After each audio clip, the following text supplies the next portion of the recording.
कहता है कैसी बात कर रहे डॉक्टर साहब, देखो ये मेरा मित्र है, इस मित्र को इस घुटने पे लगी थी और 4 दिन हो गए, आपने कहा था 2 दिन में ठीक हो जाएगी, और ये 4 दिन हो गए अभी तक वह उसका घाव ठीक नहीं हुआ। डॉक्टर ने पूछा वो दवाई कहाँ है? उसने कहा दवाई तो रोज लगाई। कहते दवाई कैसे लगाई? और दवाई लगाई 4 दिन भी और फिर भी ठीक नहीं हुआ। ने कहा डॉक्टर साहब आप ही ने तो कहा था। बच्चा क्या कहता है? डॉक्टर साहब आप ही ने तो कहा था कि दवाई वहां लगाना जहां लगी है। डॉक्टर ने क्या कहा था मां? जहां लगी है वहां दवाई लगाना। जिस पत्थर पर वो गिर पड़ा था वो रोज सुबह शाम जाग के दवाई लगा के आ गया, जहां लगी है लगा के आ गया। ऐसी स्थिति है, ऐसी स्थिति है पंडित जी, जहां लगी है वहां लगा लो। वहां पत्थर पे जाके सुबह शाम तो वो बोतल खाली करके आया और लड़ रहा है डॉक्टर से कि डॉक्टर आपकी दवाई काम की नहीं है। लगाना कहाँ थी? जहां लगी वहां लगानी थी, जहां लगी वहां नहीं लगानी थी। यही तो भूल हुई, जहां खोजना था वहां तो खोजा नहीं, दूसरे के भीतर जाके खोज रहे हैं। श्रद्धा, श्रद्धा वहां नहीं मिलेगी। घाव वहां नहीं था, घाव तेरे भीतर था, मिथ्या तेरे भीतर था, तुम्हें यहां दवाई लगानी थी। गुरु कह रहे हैं श्रेयांश भाई जहां लगी है वहां लगा लो ना। उधर बाहर नहीं लगी थी, लगी इधर थी, घाव इधर था, श्रद्धा इधर थी, हमें खोज यहां करनी थी, किसी दूसरे के भीतर खोजने से नहीं मिलेगी। भूल क्यों हो रही है तत्वों की? सूर्यचंद पंडित जी मात्र इसी कारण से जहां जो लगाना है वो वहां नहीं लगाते हैं। निश्चय की जगह व्यवहार, व्यवहार की जगह निश्चय, सो बेचारे भ्रमित है। जहां जो लगी है वहां लगानी थी, जहां जो लगना होता है।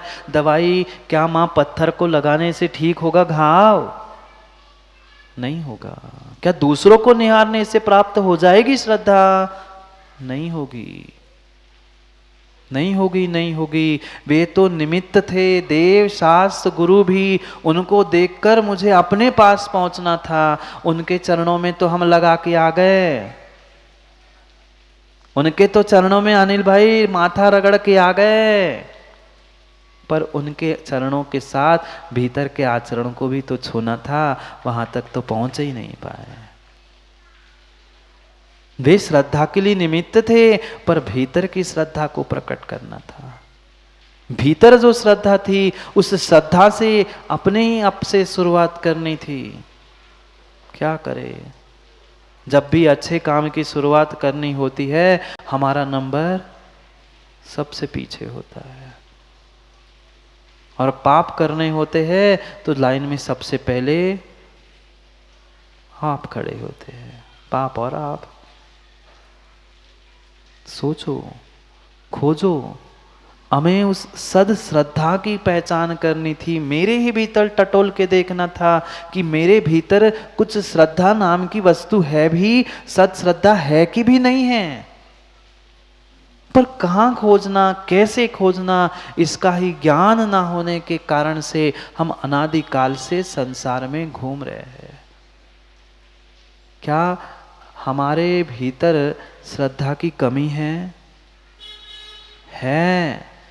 पर सद श्रद्धा रूप हम उसे पहचान नहीं पा रहे, उसका उपयोग नहीं कर पा रहे, और इसी कारण से हम आज तक सम्यक दृष्टि नहीं बन पा रहे। आचार्य भगवान शिवकोटि स्वामी बार बार कह रहे हैं, अगर तुम्हें सद श्रावक बनना है तो सबसे पहले सम्यक की क्रिया को धारण कर लो। क्रिया भी कह दी, पर कौन सी? सम्यक की क्रिया। समझा दिया कि सच्चे देव का स्वरूप ऐसे है, सच्चे गुरु का स्वरूप ऐसे है, सच्चे शास्त्र का स्वरूप ऐसे है, पर स्वरूप तो समझ लिया, अब क्या करूं?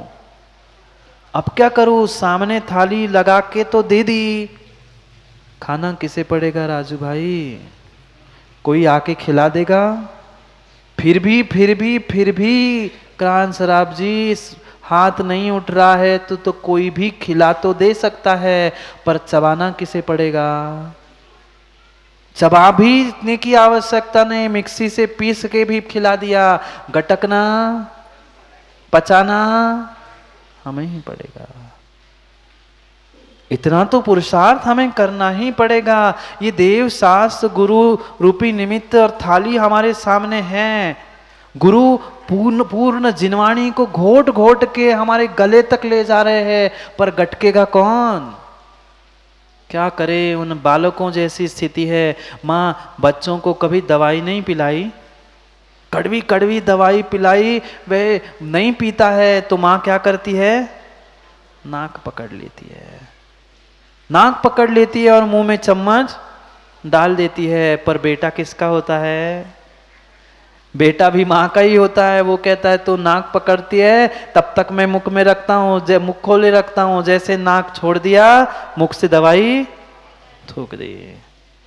ऐसी स्थिति है। यहाँ जब तक सुना रहे महाराज जी, सुनाओ सुनाओ, नाक पकड़ के कान पकड़ के सुनाओ, पर यहाँ से बाहर गए कि आपने जो दिया सब निकाल दिया, आप ही के चेले हैं, कल्याण नहीं होगा। वह बालक के मुख में डली हुई एक बूंद भी दवाई भीतर गई तो असर करेगी। ऐसे कानों में वह पिलाई गई जिनवाणी एक अक्षर भी अंदर चला गया तो संजय भाई कार्यकारी है, अन्यथा कोई काम का नहीं है। खोजने के लिए दवाई दे रहे हैं कि अपने भीतर खोज लो ना, कि मेरे पास सद श्रद्धा व सम्यक दर्शन, जिसकी कई बार हमने चर्चाएं सुनी है, बातें सुनी हैं, वह वास्तव में मेरे पास है कि भी नहीं है। 4 लक्षण आचार्य भगवंत बताते हैं उस सम्यक दर्शन के: प्रशम, संवेग, अनुकंपा और आस्तिक। कितनी प्रसन्नता है मां हमारे परिणामों में, कितनी भद्रता है हमारे परिणामों में। एक मिथ्या दृष्टि जीव जब उस सम्यक दर्शन के उन्मुख होता है, यानी कुछ ही समय में सम्यक दर्शन को प्राप्त करने वाला होता है, उसकी कषाय तो मंद हो जाती है। अंतर मुहूर्त के लिए उस मिथ्या दृष्टि को भी भद्र मिथ्या दृष्टि कहते हैं आचार्य भगवंत। क्यों? क्योंकि उसने कषायों की उपशमना, प्रशमता को प्राप्त कर लिया। मां आप लोगों के पास प्रशम भाव है ना? घर में किसी ने कोई काम बिगाड़ दिया, दूसरे ने नहीं, बेटे ने ही, फिर जो सोले के वस्त्र पहन के जा रहे थे, किसी ने, बच्चे ने आके छू लिया, फिर बचे सोले के वस्त्र, बचे सोले के परिणाम, कुछ नहीं बचा, कुछ नहीं बचा, कुछ नहीं बचा। अगर हमारे भीतर कषायों की, विषयों की उपशमना करने की शक्ति नहीं है, उपशमना नहीं कर पा रहे हैं, तो पहला लक्षण प्रशम नहीं है, प्रशम, प्रकृष्ट प्रकार से शमन करना है। पर शमन करने के लिए पहले समता भी तो आनी चाहिए। किसी साधु की व्याख्या प्रमोद भाई आज नहीं चल रही, कल गुरु की व्याख्या 3 दिन हो गई। श्रावक के लिए पहला लक्षण कह रहे हैं कि उसे शमन करने की शक्ति होनी चाहिए, समता धारण करने की शक्ति होनी चाहिए। श्रावक तब बनेगा वह सद श्रावक जब साधने की शक्ति है साधने की शक्ति। विषयों के निमित्त से घर वालों को, एक दूसरों को, संबंधियों को तो साध रहे हो, पर एक धर्मात्मा बनकर, एक सम्यक दृष्टि श्रावक बनकर क्या हम एक दूसरे को साध पा रहे हैं? कषायों का उपशमन कर पा रहे हैं? जहाँ जहाँ कषायों का उपशमन करना था, अक्सर यही देखा जाता है, वही देव शास्त्र गुरु के सामने ही जीवों की कषाय भड़कती है। और वही कषाय भड़क रही है तो पक्का पक्का मान लेना राकेश जी, हम निधत्ती निकाचित कर्मों का आश्रयबंध कर रहे हैं। अगर देव शास्त्र गुरु के सामने अगर हम कषाय को प्रज्वलित कर रहे, तो वो तो निर्जरा का स्थान था, वो तो हमें उपशम करने का स्थान था। वहीं पर अगर हम किसी भी प्रकार से, किसी के अच्छे, किसी की बुरे, किसी के लिए भी अगर हम कषाय का उद्रेक कर रहे हैं तो निधत्ति निकाचित यानी जिसका कभी संक्रमण अपकर्षण उत्कर्षण नहीं होता, ऐसे उन कषाय के आश्रव बंध को प्राप्त कर रहे हैं। नहीं करते ना? कितना कितना कितना हमने निधत्ति निकाचित रूप कर्मों का आश्रवबंध किया होगा, विचार करना। यहां तो पहला ही लक्षण कह रहे हैं कि अगर कषायों की उपशमना प्रशमता आपके भीतर नहीं है तो काम बनने वाला नहीं है। गया काम, आगे का तो विचार ही नहीं करना। तनक तनक सी छोटी छोटी सी बातों को लेकर कैसी कषाय भड़कती है। भले ही हम कषाय का प्रदर्शन सबके सामने कर पाए नहीं कर पाए, पर भीतर तो यही लगा रहता है, देख लूंगा, मिलना बाहर, तुम अभिषेक करके आना, तो दरवाजे पे ही खड़ा हूँ, सामने ही घर है मेरा, तुम निकलना ही मोरा जी के सामने, फिर कैसे आता हूँ देखता हूँ। नहीं है, ये धर्मात्मा की ये सम्यक दृष्टि की पहचान नहीं है। पूजा करके आए थे, अभिषेक करके आए थे, मंदिर में मात्र उस शांति को प्राप्त करने के लिए गए थे। वह स्वयं का ध्यान नहीं था। धोती दुपट्टा पहनकर पूजा अभिषेक करके वह बाहर आ गए और दरवाजे में धोखे से किसी से जाके टकरा गए। अब क्या कहेंगे? क्षमा कहेंगे? पहले उससे बहस करेंगे, अकल नहीं थी, देख के नहीं चल पा रहे थे, तुमने देखा नहीं, वो कोई नहीं, पर उसने क्यों नहीं देखा? वही मंदिर के दरवाजे पे लड़ने खड़े हो गए। भीतर की खोज करना है अजित भाई, भीतर की खोज। अभी मेरे पास धर्म धर्मात्मा के प्रति सद श्रद्धा नहीं है। यहां तो भगवान के ऊपर कलश ढार के आ गए और दरवाजे पर आके भगवान आत्मा से लड़ने खड़े हो गए। किस बात के सम्यक दृष्टि, किस बात के श्रावक? प्रशम, समन कर लो, समन कर लो। जब तक उन कषायों का, विषयों का, राग द्वेष का मेरे भीतर समन नहीं हो रहा है, तब तक सम्यक दर्शन सद श्रद्धा प्राप्त नहीं होने वाली। महाराज जी, ये तो क्रिया का विषय हो गया, श्रद्धा तो मात्र मानने का विषय हो गया। ऐसा नहीं है। श्रद्धा पूर्वक ही क्रिया होती है। एक तो विपरीत श्रद्धा पूर्वक जो राग द्वेष कषाय की क्रिया हो रही, ये विपरीत श्रद्धा के निमित्त से हो रही। अगर सत श्रद्धा होती तो उसमें अपने आप उपशमना प्रशमता आ जाती। करो मां, थोड़ा सा अभ्यास करने का प्रयास करो। अगर कषाय भड़क भी रही है, निमित्त भी सामने आए हैं, तो वो परिपूर्ण रूप से मेरा निर्णय होना चाहिए कि मुझे किस प्रकार से अपने आप को संभालना है। दूसरे को संभालने का तो कई बार प्रयास करते हैं, और हमें अपने आप को भी तो संभालने का प्रयास करना चाहिए। ऐसा नहीं है, ऐसा हो ही नहीं सकता कि कषाय आने से पहले, कषाय भड़कने से पहले हमें भान नहीं होता। ऐसा होता ही नहीं है।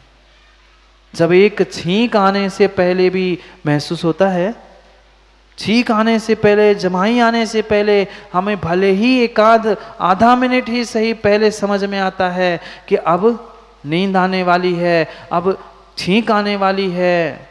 ऐसे ही ये समझ में आता है कि राजू भाई अब मुझे गुस्सा आने वाली है, अब मुझे मान सताने वाला है, अब मुझे लोभ सताने वाला है। ये हमें कषाय का उदय आने से पहले, कुछ क्षण पहले समझ में आता है। जो संभल जाता है वो आगे बढ़ जाता है, और जो नहीं संभल जाता वही संसार में अटक जाता है। इसलिए संभलना होगा, समझना होगा। पहले कषाय के उदय को, कषाय को, विषयों को समझे तो कि हम उनमें कितने कितने रचे पचे हैं। ठीक है, 100% वह कषाय दूर नहीं होगी, विषयों से दूर नहीं होंगे, ये भी सत्य है। पर कम से कम कुछ जो 100% कर रहे थे, 99 पे ले आओ, 95 पे ले आओ, 90 पे ले आओ। कुछ तो नीचे लाने का प्रयास करो, तब वह प्रशम होगा। संवेग, धम्मे धम्म फलंती हवंती संवेको, धर्म धर्म का फल और धर्मात्मा, इनको देखकर जो मेरे भीतर गदगद भाव हो रहे हैं कि ऐसे खोटे पंचम काल में भी इतने सारे धर्मात्मा हैं जो बरसते पानी में जिनवाणी सुनने आए हैं। ये धर्मात्मा को देखकर जो गदगद भाव हो रहे हैं, ये संवेग है। जो विषय भोगों के प्रति जो लोलुपता है, उस लोलुपता से दूर होते हुए जो धर्मात्मा को, धर्म की क्रियाओं को, धर्म को देखकर मेरा जो मन मयूर नाच रहा है, वो है संवेग। कितना है माँ, कितना है? माता तो सोचती है कहाँ से आ गए महाराज जी, कहाँ से चतुर्मास हो गया, अब हमें भी चौका लगाना पड़े, पड़घान करना पड़े, रोज पानी में प्रवचन सुनना आना पड़े। ये धर्मात्मा की सम्यक दृष्टि की पहचान नहीं है। सम्यक दृष्टि जिसके भीतर संवेग गुण होता है, वो यही सोचता है भले ही कैसे ही काल हो, पर कम से कम ऐसे खोटे काल में लोगों को गुरु के दर्शन नहीं हो रहे हैं, भगवान की वाणी सुनने नहीं मिल रही है। हमारा सौभाग्य है कि हमें भगवान की वाणी और गुरु के दर्शन मिल रहे हैं। कौन सोचेगा? दिखाने के लिए नहीं। जो सम्यक दृष्टि संवेग गुण से युक्त है, धर्मात्मा को देखकर खिड़की दरवाजे बंद करके बैठने वाला कभी धर्मात्मा हो ही नहीं सकता। हो ही नहीं सकता अनिल भाई, हो ही नहीं सकता। देव शास्त्र गुरु को देखकर, देव शास्त्र गुरु नहीं, आचार्य भगवान तो कह रहे एक धर्मात्मा दूसरे धर्मात्मा को देखकर गदगद होता है कि देखो ऐसे खोटे काल में सुबह उठकर ये भगवान की पूजा अभिषेक करता है, तुम्हें गुरु दिख गए तो तुम दरवाजे बंद करके अंदर भगते हो। क्या करे प्रमोद भाई, वह अगली पर्याय का अभ्यास करने वाले हैं। हाँ, अनिल भैया जैसे लोग अगली पर्याय के लिए अभ्यास कर रहे हैं। कैसा राजू भाई समझ गए? जैसे ही सूर्य उदित होता है, वह एक जीव उस सूर्य को ना देखने के कारण जाके कोने में नहीं देखा, मंदिरों में उल्टे लटके होते, कौन? समझ गए ना? जैसे ही सूर्य दिखता है बेचारे अंधेरे की ओर भागते हैं। ऐसी धर्मात्मा देखकर जो अंधेरे की ओर भाग रहे हैं, वे मिथ्या दृष्टि चमगादड़ है, अगली पर्याय में चमगादड़ बनने का प्रयास कर रहे हैं। मैं नहीं कह रहा हूं, कर्णा नियोग में जाके इन सभी कर्म के सिद्धांतों को पढ़ने की आवश्यकता है। सम्यक दृष्टि सोचता है कि कितना कितना हो भाग्य है, लोग तरसते हैं एक साधु के दर्शन करने के लिए। हमें तो कितना सौभाग्य है कि हम जिस गली में जाओ, जिस नगर में जाओ, हमें वहां आज साधु और गुरु के दर्शन मिल रहे हैं। पर ये सोच सम्यक दृष्टि संवेग गुण से युक्त जीव की होगी, किसी मिथ्या दृष्टि की हो ही नहीं सकती।